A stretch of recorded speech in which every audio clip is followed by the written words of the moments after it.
Bonjour, on est le 9 juillet 2020.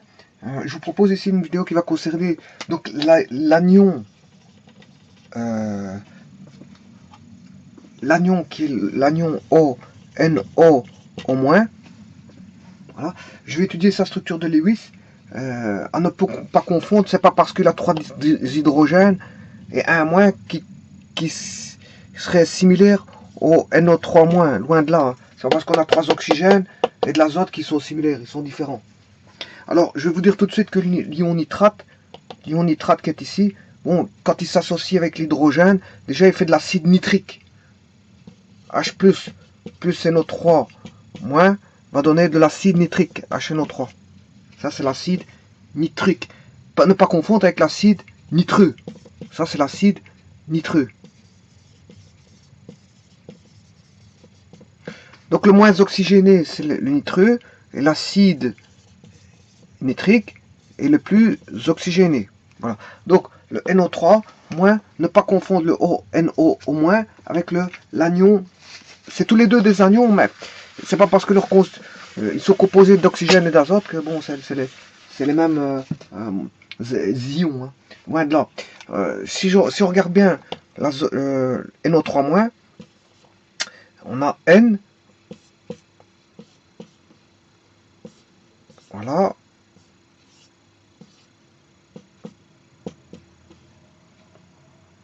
Voilà.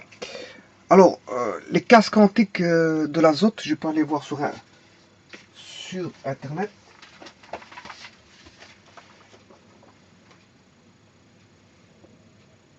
Voilà.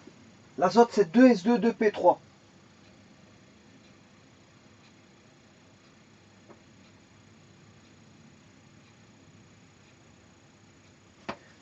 L'azote, c'est 2s2, 2p3.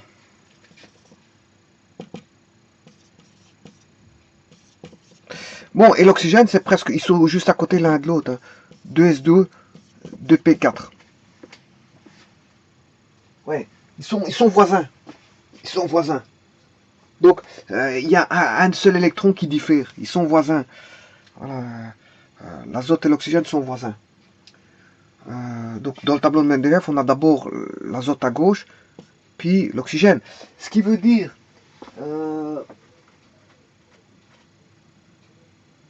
que il y en a un qui est moins électronégatif puisqu'il se trouve à gauche, 3,05 et 3,50 en électronégativité. Donc l'azote est moins électronégatif que l'oxygène, si vous voulez. Donc qu'est-ce qui attire le plus? Mais c'est l'oxygène. Voilà. L'oxygène va attirer plus. Donc ici, on aura qu'est-ce qui attire le plus? C'est l'oxygène qui est plus électronégatif. Donc là, on aura du delta moins, delta plus. On a une liaison covalente polarisée, puisqu'on a l'apparition de charges.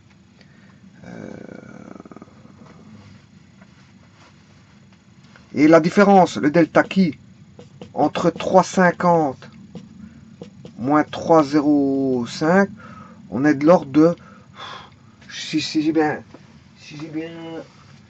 noté, bien sûr, ouais, 3,50 et 3,05, faites 50 moins 5, ça fait 0,45. 0,45, ben, on est, delta qui est compris entre 1,7 voire 1,9. Hein. Voilà. Quand on est compris entre 0,5 et 1,7, voire certaines personnes prennent 1,9, on est dans ce qu'on appelle une liaison covalente normale, normalisée, polaire, covalence normale polaire, CNP, covalence normale polaire. Voilà, donc ici, le plus attire le moins, on a une liaison sigma et pi ici, liaison sigma et une liaison pi, et ici c'est pareil, delta plus, delta plus, delta moins, delta moins, delta plus et delta moins. Donc, qu'est-ce qu'on peut remarquer? Dans toutes ces liaisons covalentes polarisées, avec ici des doubles liaisons sigma pi, que le delta plus est attiré par le delta moins fatalement, mais qu'on a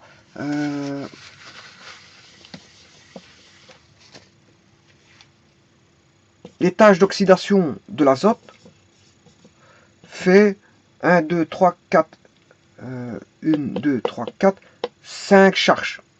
Donc, il est de plus 5. Plus 5. Voilà. Alors, on pourrait le faire avec les cases quantiques. Hein. Voilà. Ça, je l'ai fait dans une vidéo. Le but, c'est pas de refaire la vidéo. Mais tout simplement, pour vous dire ici, voyons voir pour l'oxygène. L'oxygène ici, il est à l'étage moins 2.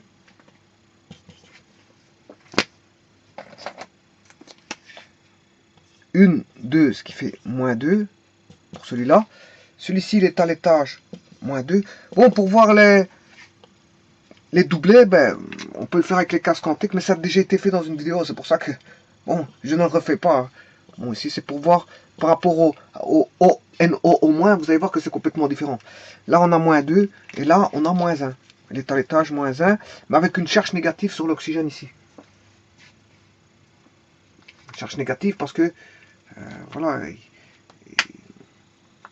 y a une liaison en moins. Voilà. Normalement, l'oxygène est à l'étage plus 2. Moins 2. Moins 2. Vous voyez qu'il est à l'étage moins 2, mais ici, l'étage moins 1, parce que justement, il y a une charge, c'est négative. Hein. Charge négative, ça veut dire qu'il a reçu un électron. Il a reçu un électron. Donc, il a rompu la liaison pour prendre un électron. Ouais, il a pris l'électron ici. Il est devenu ion. Hein. La liaison qui faisait, la double liaison qu'on aurait pu avoir avec NO3, mais elle s'est rompue et l'oxygène a pris cet électron-là pour faire du moins. Voilà. Alors, vous voyez que ça, c'est NO3-, qui n'a rien à voir avec le NO- que je vais voir maintenant. Le NO-, ben, tout d'abord, on a du O, voilà. Au départ, on a ceci. Alors, quelle est la valence ici de l'oxygène ici? Il est valence 1. Vous voyez qu'il a une liaison. Ici, il est valence 1. Voilà. Il est valence 1. Par contre, ici, il est valence 2. Mais le problème, c'est qu'il manque un électron, une liaison, mais je le mets avec un moins ici. Alors, celui-ci, il possède un triplet de doublets. Donc, 3 fois des doublets non liants. Là, on a un doublet liant. Voilà. Et celui-ci, là, 2 doublets liants. Alors, on sait bien que l'oxygène, il est de valence 2. Mais pas toujours. Ah, pourquoi 2? Parce qu'il se trouve dans la famille 6A. L'oxygène se trouve dans la famille 6A. Et donc, la valence est 2 là-bas. Bon, mais le problème, c'est que la valence de l'oxygène peut être 2 ou 1. Et 1 plus rarement, c'est pour les peroxydes. Mais justement, ici, on a un superoxyde. Hein. On a un superoxyde ici. On a un peroxyde. Voilà, on a du OO. C'est un lien OO. Et là, dans les peroxydes, l'oxygène... Attention que les peroxydes sont souvent utilisés pour créer des liaisons, pour faire des ruptures homolytiques. Hein. Ruptures homolytiques en chimie organique, pour utiliser le peroxyde, parce que ça crée des ruptures homolytiques. Bon, et donc il a le OO, c'est un... Voilà, il est de valence 1 ici. Là, il est de valence 2, mais on en met un moins. Il attend une liaison pour faire... Voilà.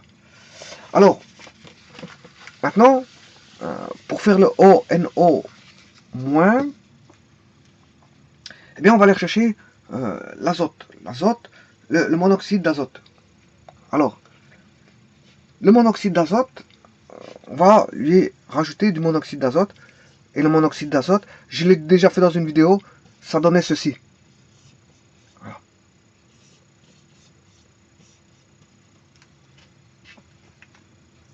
Ça donnait ceci. Donc il avait un doublet célibataire, enfin, ouais, un doublet libre. Ouais, doublet libre. Là, on a 3 doublets libres, ou 3 doublets non liants, un doublet libre et un électron célibataire. Ben, on peut dire un doublet, ça dépend comment on le voit. Voilà, c'est un appariement de 2 électrons, ouais, mais c'est un doublet qui est célibataire, qui ne fait pas de liaison avec une autre case vide. Hein. on peut voir les choses, je veux dire, à sa façon. Voilà. Ouais, c'est un doublet libre, ouais. Mais un doublet libre, c'est un doublet qui est célibataire aussi. Il attend une liaison pour faire, par exemple, dans les liaisons datifs, il va s'apparier avec une case vide. Voilà. Et là, on a un électron célibataire. Voilà. Donc ici, on voit tout de suite que les tâches d'oxydation de l'azote,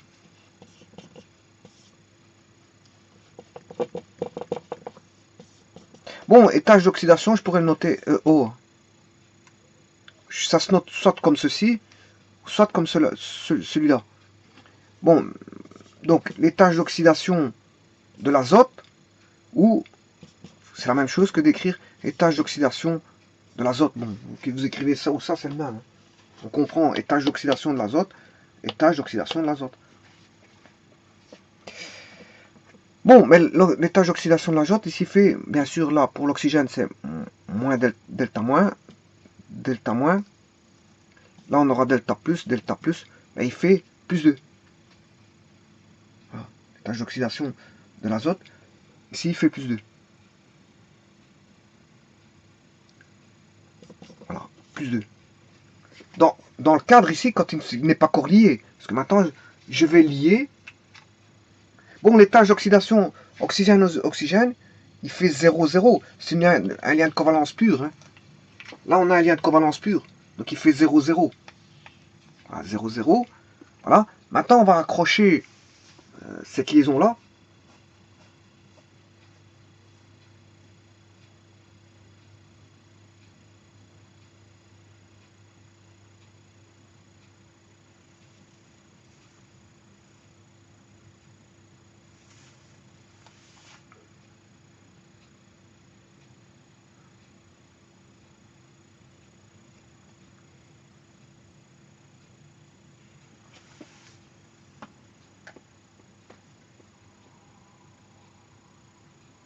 On va accrocher cette liaison-là maintenant.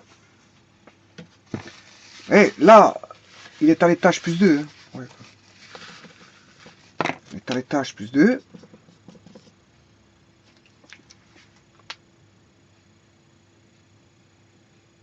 On va associer cet électron-là avec celui-ci. Maintenant, je vais faire la liaison.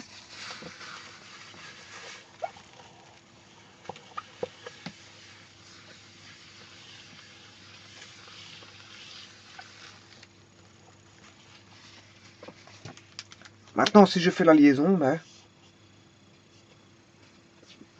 on a du...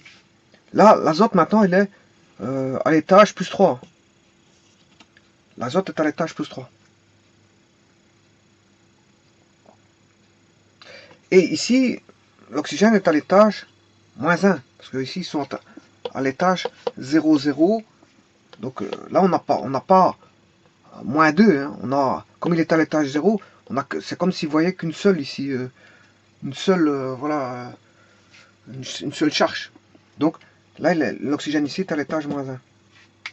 Voilà. Et celui-ci est à l'étage 0. Là, n'oubliez pas qu'on a un lien de covalence pur. Donc, ce qui veut dire que la molécule ici, ben, c'est bien du NO, OO, moins.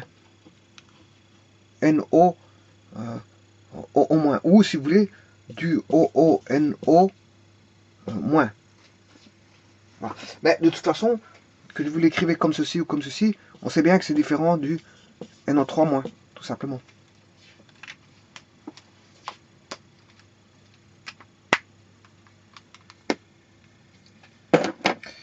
Voilà, je vous remercie.